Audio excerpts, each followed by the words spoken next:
नमस्कार साथियों, अगर हमें इस क्वेश्चन पर विचार करना हो कि हमारी मंत्रिपरिषद यानी हमारा प्रधानमंत्री ज़्यादा शक्तिशाली है या राष्ट्रपति ज़्यादा शक्तिशाली है, अगर हम प्रधानमंत्री को शक्तिशाली मान के चलें, तो क्या हम इसका उत्तर ये देखेंगे कि राष्ट्रपति नाममात्र का प्रधान है, रबड़ की स्टैंप है? नहीं, इसको समझने के लिए हमें 3 आर्टिकलों पर गौर करनी होगी।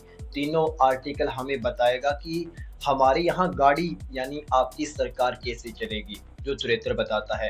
हमें बताया गया है कि आपकी सरकार का, आपकी गाड़ी का ड्राइवर कौन होगा और अनुच्छेद 78 बताएगा कि गाड़ी का मालिक कौन होगा। सबसे पहले हम समझते हैं अनुच्छेद 73 को।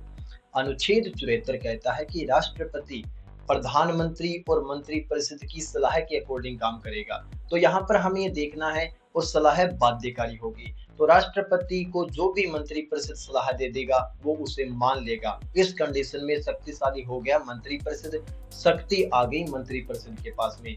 लेकिन इसी शक्ति को आगे 75(3) में नियंत्रित किया गया है, इन्हें जवाबदेही बनाया गया है लोकसभा के प्रति। अब ये जवाबदेही कैसे बनाया गया है? यहाँ पर कहा गया है कि मंत्रिपरिषद तभी तक रहेगी, सरकार तभी तक रहेगी जब उन्हें लोकसभा में बहुमत है, 272 प्लस का आंकड़ा है। जिस दिन भी बहुमत खत्म हो गया, मान लीजिए 270 हो गया, उस दिन सरकार गिर जाएगी।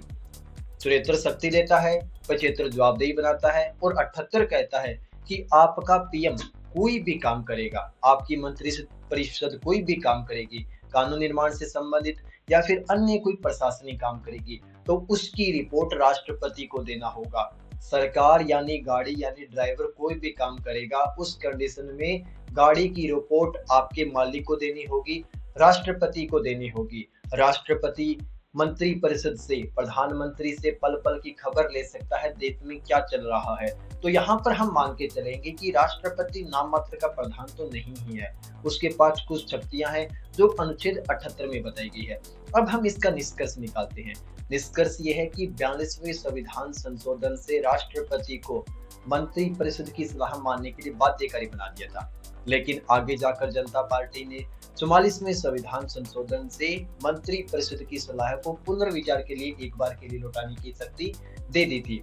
तो आज उनके पास एक विशेषाधिकार शक्ति है। तो निष्कर्ष हम ये निकालेंगे कि राष्ट्रपति संवैधानिक प्रमुख है, नाममात्र का प्रधान है, लेकिन उसके पास 73 और 78 के अकॉर्डिंग कुछ शक्तियां भी है। लेकिन इन शक्तियों का वास्तविक रूप से यूज करने वाली जो अथॉरिटी है वो आपकी मंत्रिपरिषद है, आपका पीएम है, जिसे हम वास्तविक कार्यपालिका कहते हैं। यही इन तीनों आर्टिकलों का क्या है, निष्कर्ष है।